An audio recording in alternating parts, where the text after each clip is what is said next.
All right, YouTube, how you doing? Welcome back to the channel. It is Friday, June 13th. Happy Friday to everyone out there. And as I say that, I just remembered or just realized that it is Friday the 13th. So hopefully that does not give us any bad juju with our plays for today. But we do have a 15-game MLB slate to dive into in today's video like we always do. I'm going to dive into each and every one of these games. I'll give you my prediction on the side. I'll give you my prediction on the total. We'll talk about any other plays like player props that we like within the game as well. But as always, guys, keep an eye down on the pinned comment of this video. That'll take you to all of my final plays, so I'm actually rolling with myself. If that does interest you, if you do want to fade me, all of that's absolutely free down in the pinned comment. All right, YouTube, how you doing? Welcome back to the channel. I tell you guys I'm a dummy all the time. They don't suck. They've just been sucking. Get them down to -3 for more juice than Jose Canseco in his prime. Tell me you're new without telling me you're new. So don't go jumping down my throat in the comments, right? If you want to fade me, or if you do want to ride me, this still leaves a bad taste in my mouth, right? And remember, more chins, more wins.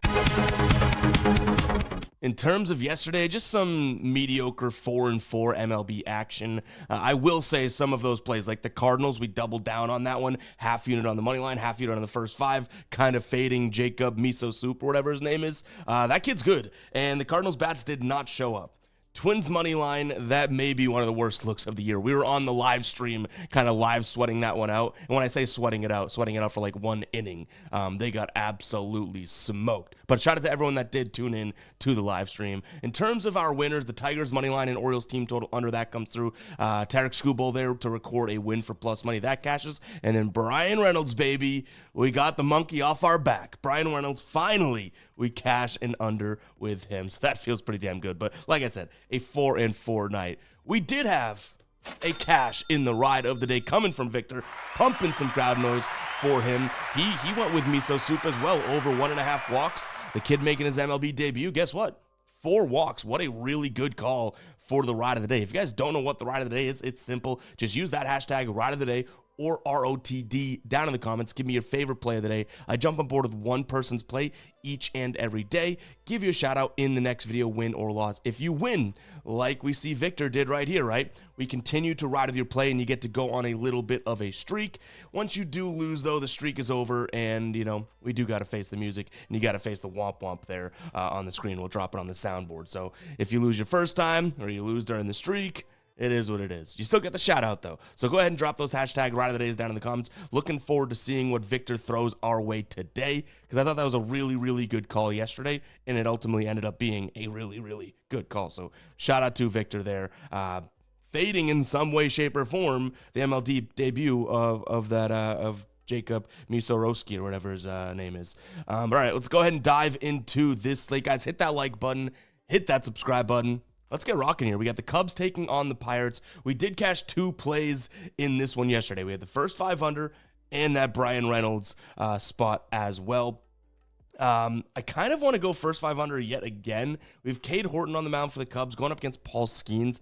This really is sort of like the idea of Paul Skeens should suppress the better offense in the Cubs, right? But Cade Horton, you know, maybe the Pirates suppress themselves against them. And it's not like he's been all that terrible. I don't think that he's a phenomenal pitcher, but, you know, he has a few starts under his belt this year in which he went 5 or 6 innings of 1 earned. His last start, yeah, he got hit up a little bit, but first 5 under is what I'm taking a peek at. I just worry that because Skeens on the mound, we've already kind of lost the value and it's a little bit too juiced at this point. In terms of a side play, I'm going to trust the better offense here. I know that might be like sacrilegious to go against Paul Skeens, and I get it, but we've seen way too many times that the better, like, you know, he comes out of the game, the bullpen gets hit and that type of a thing. So I do think that this is a spot in which it's just too good of odds to fade the Cubs. It doesn't mean that I actually get there myself. It's not one of my favorite plays of the day, but I just can't fully trust the offense of Pittsburgh, and I don't think anyone really should. So I'm going to lean Cubs as well as the first 5 under. And guess what? Also taking a peek at Brian Reynolds yet again, under 1.5 hits, runs, and RBIs. I know what you're thinking. You're like, dude, stop being crazy. Sound the psycho alert alarm. This guy was on the DMB graveyard forever, and we weren't touching him, right? Then we hit yesterday, all of a sudden I'm going back-to-back days, but it's another fastball slider as the main 2 pitches, kind of like we saw yesterday, right? And he doesn't hit either of those pitches, so it's a consideration for me. I don't want to get too greedy. One of the guys that's burned us most this year, I don't know if we double dip into him 2 days in a row. Next up, we have Washington taking on the Marlins here. Mitchell Parker going against Ed Cabrera. I think Cabrera is actually pretty solid. I don't know if he's going to go deep into games, but I was saying it in his last start. I think that he can be pretty good, right? I like the idea of a first 5 under in this one yet again. You're going to get a decent line. Let me actually get you an updated line here as we talk about it, because this total is moving to 9, meaning we can only assume that that is a first 5 that's going to be moving as well, right? Right now, under 5.5. It doesn't seem like it's all that crazy. Under 5 for better odds, I would say. Ed Cabrera so far this year has looked really good. In his last few starts, actually. So 1, 2, 3, 4, 5, 6. 5 of those have gone under on the road. All 3 of his last 3 starts gone under. His first start of the year was against the Dodgers, and it pushed. And the Dodgers scored, I think, 5 off him, if I'm not mistaken. Mitch Parker at home hasn't really looked all that great to this number, but he's gone up against some really good offenses. Arizona, Philadelphia, the Mets, St. Louis, Atlanta, and even Texas is now starting to play better. So Miami should be, especially against a lefty, one of those teams that's like, oh, well, you aren't exactly the creme de la creme of the bats that I've seen. So I think Mitchell Parker could pitch okay against these guys as well. So I'm going to lean first 5 under in this one. I'm just hoping the bats don't go off. I mean, we have, looks like, some really good weather in Washington. Actually, no, a lot of rain, but it's going to be really hot with wind blowing. So this has been happening a decent amount, right? Do you judge the rain or weigh the rain more, or do you weigh the wind and the temperature more? Because humidity, even if it's like a chance of rain and it's not raining, that humidity will carry the ball. So I'm taking my chances here. I'm going to lean to the first 5 under. And you know what? I don't mind the idea of a close game. And for a close game, the odds that we're getting on the Miami side of things at plus 115, I guess I'll lean in that direction. But I think I do like both pitchers more than I do the offenses, at least to start the game. All right, Philadelphia taking on Toronto. This one is not as easy as you'd think, right? You look at it, you're like, oh, Philadelphia minus 120. That's probably a spot, but it's actually moving in the opposite direction. I think you can get them at like minus 105 right now. You do have 2 decent pitchers on the mound in Ranger Suarez for the Phillies going up against Kevin Gausman, right?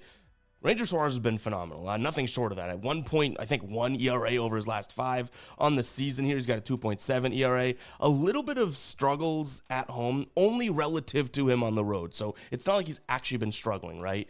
So I do want to throw that out there. In terms of, I don't think we have Harper in the lineup either, so that's a knock on the Phillies.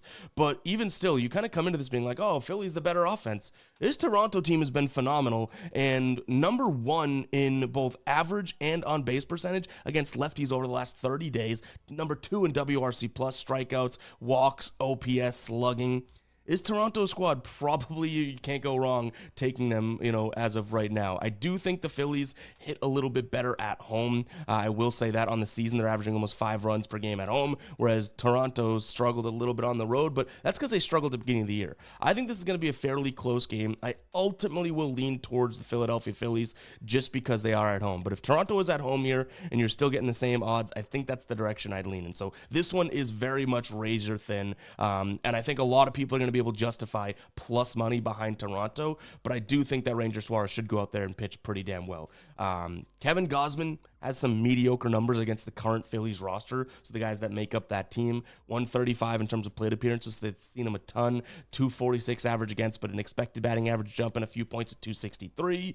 Expected slugging 515, expected WOBA 347. So yeah, I love Gausman. He's one of my guys, but in this spot, I do think that we could see the Phillies just edge him out in terms of, the Jays trying to get to Suarez, even though I do think that they can score. But, Gausman's going to throw the splitter and the fastball. Those are like the 2 best pitches that the Phillies are hitting right now. So give me the Phillies in this one. Maybe just their team total over, especially if it's going to be nice. I want to say we saw a chance of rain, but I think it's mostly going to be like 80 degrees and wind kind of blowing out to the outfield. So give me the Phillies and their team total over in this one. Maybe the full game over, total over, because I think Toronto has a chance of hitting the lefty as well. All right, Baltimore taking on the Angels. I believe these odds are kind of moving inside what we have on the screen. So if you do think Baltimore's way better than this Angels team, then yeah, maybe this is your time to strike. But realistically, Baltimore hasn't looked all that great. Their offense started to look like it's coming back. I'm not sure if it's fully there. I do think that, Charlie Morton is a pitcher that is damn fadeable, but Jack Kachanowicz on the other side is right in the same ballpark. So what I'm going to do here is lean towards the over. It's 10.5. I know, but we have nice weather there. 85 degrees. I think there might be a chance of rain towards the beginning of the game, but it's only like 50-50. But then we have wind blowing towards the outfield. So, yeah, I'm going to lean over. I think it's going to be hot and humid in Baltimore with two pitchers that are susceptible to being hit. Now, I will say that Kachanowicz is pretty damn good at keeping the ball on the ground, and Morton has as well today. But still, you know, the way that these guys have been pitching, they allow plenty of runs, whether the ball's in the air or on the ground. So I'll take Baltimore and the over. The over something that I'm more likely to get to than Baltimore. But I do think that the Angels, you know, you can make a case for them because they've been great on the road this year. Next up, Mets taking on Tampa Bay. I'm a little shocked, but I guess not really in terms of where this line is in terms of a total. It's down at 8. And that the Mets are that heavily favored. Now, the Mets are obviously a good team. They're scoring a lot. They've won 6 straight games. I do get it. Tampa Bay was on a little bit of a heater. They lose the series against the Red Sox. Bats didn't show up. Sure. Going up against Clay Holmes here, who has been really, really good. But again, that line at 8 tells me that Taj Bradley's going to pitch a good game too, or that they think Taj Bradley's going to pitch a good game too, which is a little bit shocking to me, right? We're going to get a lot of fastballs out of him, a lot of cutters, the splitter, the curve. The Mets should be able to hit all of those pitches. So I do think that this is kind of a weird, trappy spot to go and look at the Mets and be like, hey, those odds aren't all that bad for the far better team, right? I'm going to lean towards the Mets, but I also think that there could be an under at play here. Tampa Bay went from Boston, had the day off, now is playing in New York. The Mets at home, they didn't have the day off, but they just got finished up sweeping the Nats. Like, it's just a really, I would say, weird spot to only be looking at a total of 8, and I think 7.5 in some places. Because, again, it's telling me that Taj Bradley should be able to pitch well. Not enough for me to get to their side, but enough for me to smell a little bit of a trap if you like the Mets and runs today. So I'm going to lean towards the Mets as well as the under. Let me make sure I don't have any player props noted in this one before we do move on. Something in the back of my mind believes I did. Josh Lowe or Lau, I always get these guys confused. I don't mind his under. So he's going up against Clay Holmes, right, who is a right-handed pitcher. Josh Lowe, left-handed batter, batting just 203 against righties this year. WRC plus drops to 80. And then Holmes against lefty bats, batting average drops down to 227. The sinker he hits well, but then we're going to see the slider, the changeup, the fastball. That slider, the number 2 pitch, which you could even argue it's the number 1 pitch for Clay Holmes, 125 WOBA again. So I think this could be a good spot for Clay Holmes to use that slider. And like I did mention, this is kind of a interesting look at the total. I don't think a lot of runs are going to come in here. So if you like the idea of Josh Lau under 1.5 hits, runs, and RBIs, could be a good spot in a game in that we could expect this to be low scoring. All right, Red Sox taking on the Yanks. I'm a Red Sox fan. You guys call me out for my bias all the time. I will say Crochet on the mound against Ryan Yarbrough. I think via name you have an advantage on the Red Sox side of things. But let's not make a mistake and act like Ryan Yarbrough has been bad this year, right? He has been very, very good.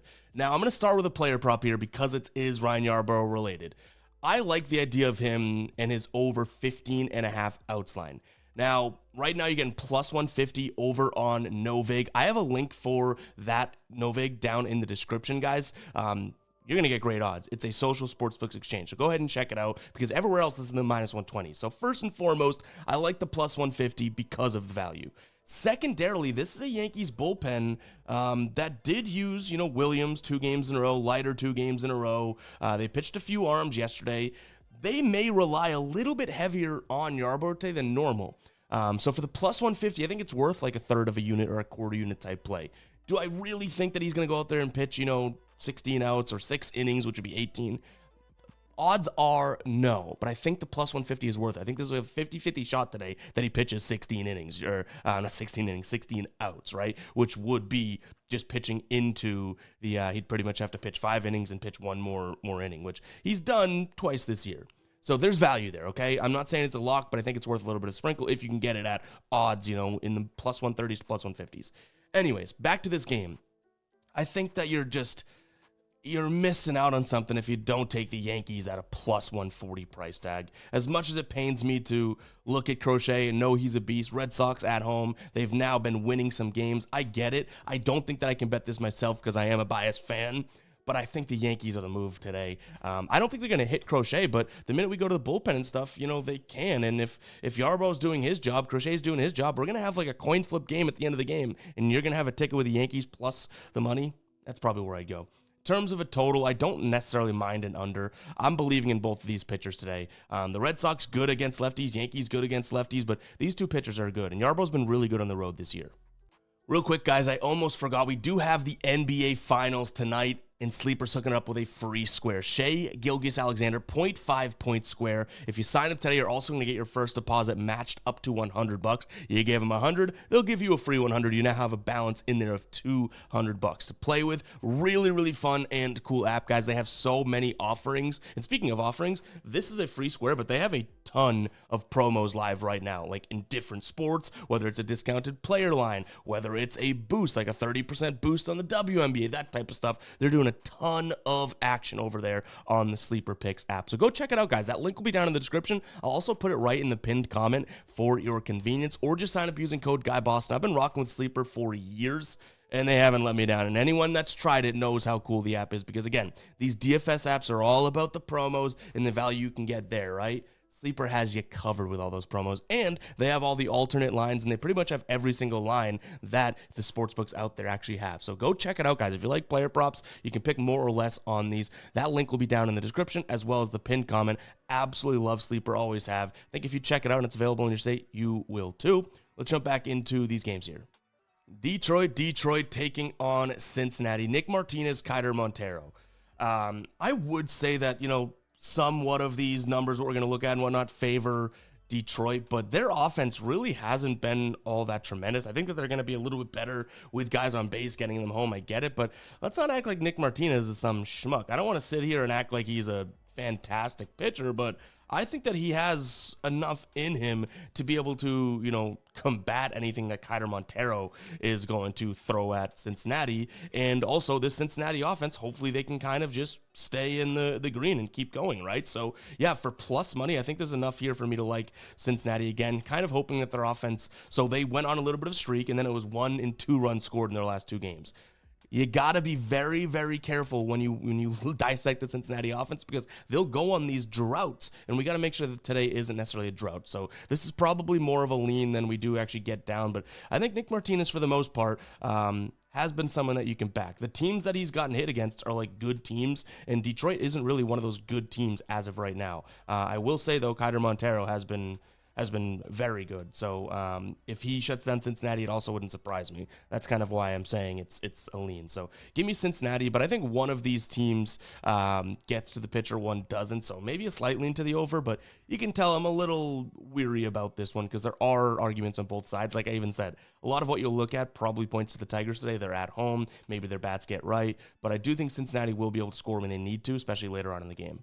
All right, we can fly through this one. We have Atlanta taking on the Rockies. Elder against Marquez. Brave spot. Maybe some sort of a money line piece if you want to throw them in there. Ultimately, nothing we can really do in this one due to the odds, I would say. I don't mind the idea of a first 5 under, though. I've already thought about that. Yeah, the Braves might go out there and hit up Marquez, but I don't really know if Colorado touches Elder. Now, has he had his ups and downs? Sure, but he's going to throw a lot of the slider, which Colorado shouldn't hit all that well. The fastball, the sinker. I think he could be in a decent spot here to go up and pitch a good game. So maybe we even look at him in terms of his, strikeouts or something like that. But this is one where, I guess Braves in a parlay or first 5 under, because I think that, there's a chance, and so you're saying there's a chance the Braves offense still isn't like cruising. Do you know what I mean? So maybe we get lucky, and it would be lucky to look at the Braves and be like, oh yeah, first 500 catches. But they look pretty good in their series against the who they just played. We took the Brewers.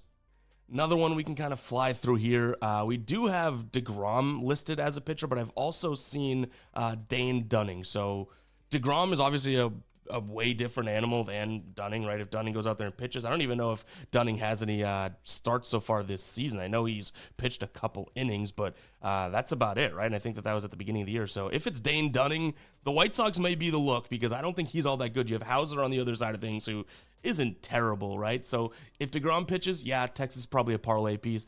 If Dane Dunning is pitching and Hauser's out there, who Hauser 2-1 this year with a 1.4 ERA, maybe you look at like a long shot, but those odds are kind of telling me that DeGrom's pitching, right? In terms of the total, I guess I would look at Colorado team total over, especially in the first 5 if Jacob's pitching. But we'll see. Let's keep an eye on the starting pitcher for this one, because again, I've seen Dunning and DeGrom on multiple different sites, so wait and see who's confirmed. All right, Milwaukee taking on St. Louis. We were on the very wrong side of this one yesterday, and we even talked about it on the live stream. Guys, make sure to put the post notifications, turn those on, because we'll go live randomly. I think we're going to start going live more, sweating out some of our plays and that type of stuff. But if you are interested in tuning in, go ahead and do that. Jacob Misoroki, I really don't know how to say his name. I watched the first couple innings of that. The dude is good, right? And Sonny Gray got hit up, so we were on the wrong side of it. Today you have Peralta and Fetty facing off. Fetty hasn't really been all that bad, and Peralta has been very good this year, but I do think for the value we're getting, I still believe the Cardinals are the better offense, as crazy as that is. I'll sound the psycho alert alarm, as crazy as it is to say. This Milwaukee team is super, super inconsistent, and almost like after they score 6 runs in one game, I wouldn't be all that shocked if they go out there and, lay an egg type of a thing. So I'm going to lean the Cardinals just because Milwaukee's super, super juiced. Like, if you like the Brewers today, yeah, obviously they have a stud on the mound. They won yesterday. They're at home. I get it. One thing that I want to say that kind of brings these teams back to level with each other. Freddie Peralta, 159 plate appearances against this current Cardinals roster. Numbers aren't all that great. 18% K rate, over a 10% walk rate, average against a 266, expected batting average jumps to 285, expected WOBA 371, expected slugging 478.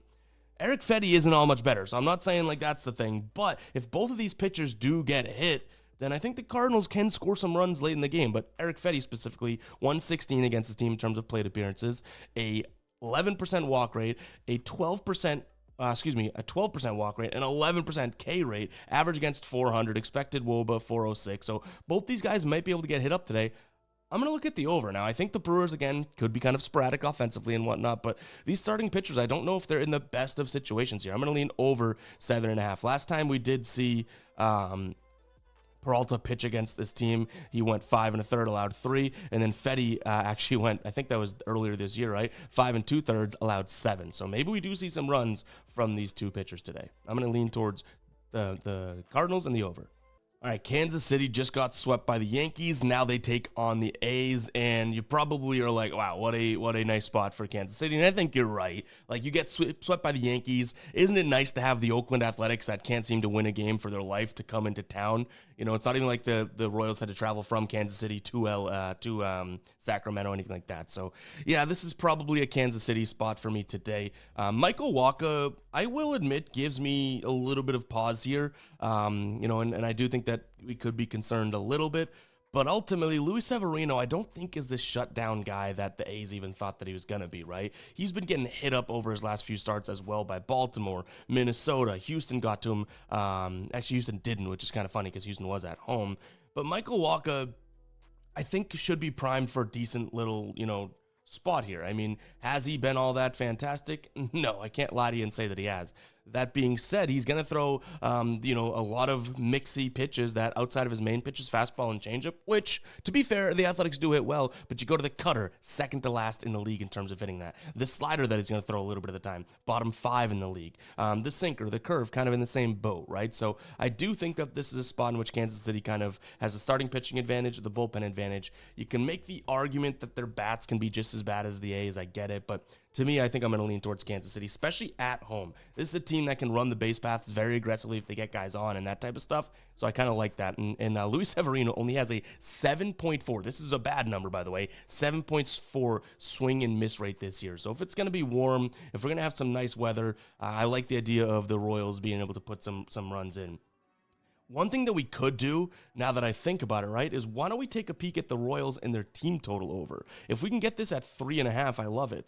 Minus 160, yeah, maybe not so much. I will say at home against righties this year, they've kind of struggled there. So maybe this is just a spot in which we say, all right, let's bet it and forget it. It's Royals. We like them from the pitching and the bullpen perspective, and you can get better odds than you're getting for the other side of things in terms of, looking at the team total over. Because I think if they score 4 runs, they could win this game today. So, yeah, I'll probably lean Royals on the money line. This is just what they need after getting spanked around by the Yankees. All right, Houston taking on Minnesota. The first thing I kind of wanted to take a peek at here would be the over.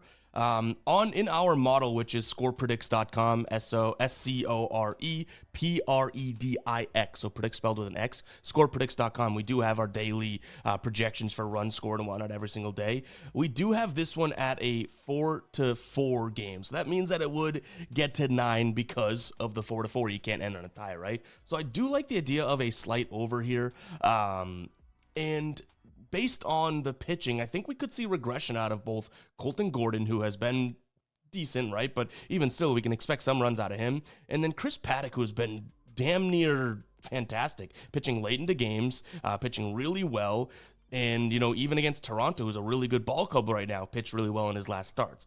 The problem with him is I don't think he's always going to be this guy that gets, a decent amount of strikeouts. He has some high strikeout games and some low strikeout games this year. So I think that this could be a spot in which, if he's allowing base runners on, we could see some runs come in. And we're going to get the fastball out of both of these guys. If that fastball just isn't on, I think that we're seeing runs scored. So, yeah, all we really do need is both of these teams to kind of play mediocre. And I think throughout the game, we get to 8 runs, and then you need the 9th to come in, right? It's kind of key that this is at a total of 8 right now. So slight lean to the over for me in this one.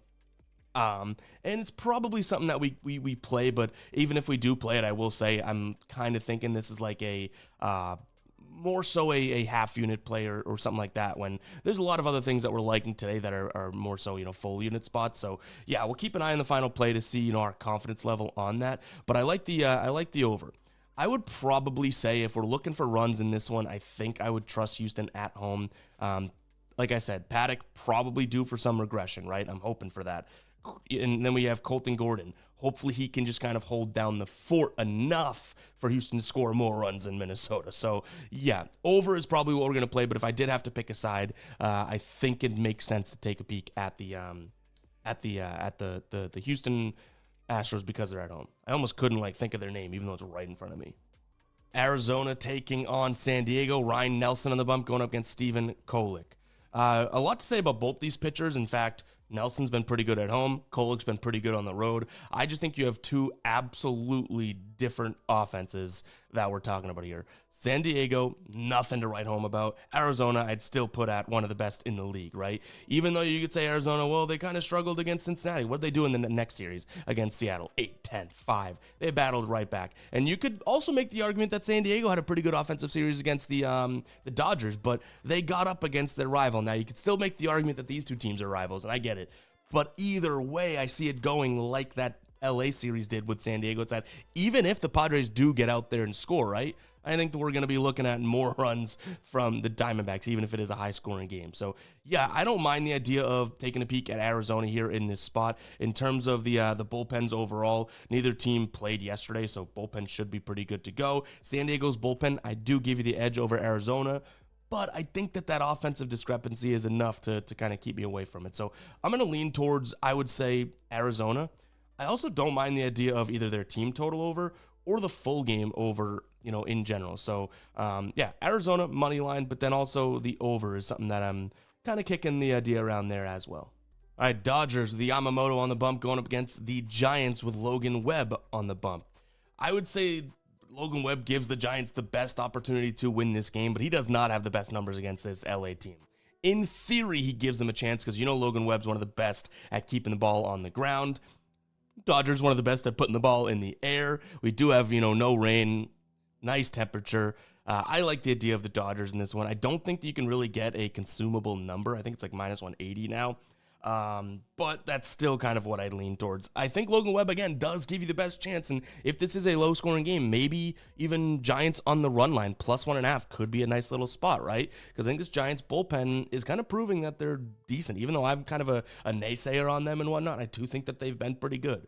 So maybe you look at that, but I think there's just enough offensively that it's like, yeah, it's Logan Webb, I get it, but if he had really good numbers against this Dodgers team, then maybe I'd consider it. But even though in theory this guy should keep the ball on the ground and it's all great, his numbers are damn bad against this roster. So give me the Dodgers, and I guess if the Dodgers are going to win, maybe you're looking it over. But if you think it's going to be low scoring and Logan Webb holds his head, then I wouldn't mind the idea of Giants plus the 1.5. All right, Seattle taking on Cleveland. I would say that this is a good spot to consider a first 5 under. I think that's going to be the first thing I note here. Gavin Williams on the mound. He's been really good in his last 7 starts. 6 of those have gone under in the first 5. On the road, his last 2 have. You flip it over to Luis Castillo, right? Now, Luis Castillo at home, a way different story in the first 5 compared to the on the road. So, yeah, I do like the spot for both of these squads. It's not like either offense we can confidently say is absolutely crushing right now. And even when the games, they do have good scoring games, it's like, oh, well, yeah, you score well, but you're very inconsistent. So I think, like, the fact that Cleveland scored, was it 2 or 3 days ago, they scored double digit, I think it was 10 or 11. I don't think that they're definitely going to go out there and do that again against Luis Castillo, right? So, yeah, I like the first 500. Both pitchers can kind of do their job. I believe it is Luis Castillo. We've seen, I believe it's him. If it isn't, I almost still like it, but I want to see who's pitching, but I'm pretty sure Luis Castillo is expected. So, yeah, first 5 under. If I had to take a side here, it's tough. I think that this is a spot in which it's going to be a low-scoring game. Mariners at home, they probably feel like they need this a little bit more with coming off of a sweep. Cleveland might think they built momentum after losing like 5 of the last 6. You can make an argument either side, but I'll trust the home team. Give me Seattle and an under here in this spot. And guys, it's going to wrap it up for today's show. Hopefully you guys did enjoy. If you did, you know exactly what to do. Hit that like button, hit that subscribe button, turn on that notification bell again because we will be going live randomly and don't want you guys to miss that. That was a tough sentence to say, but really do appreciate all the support. We'll catch you guys in the next one, all right? Peace out.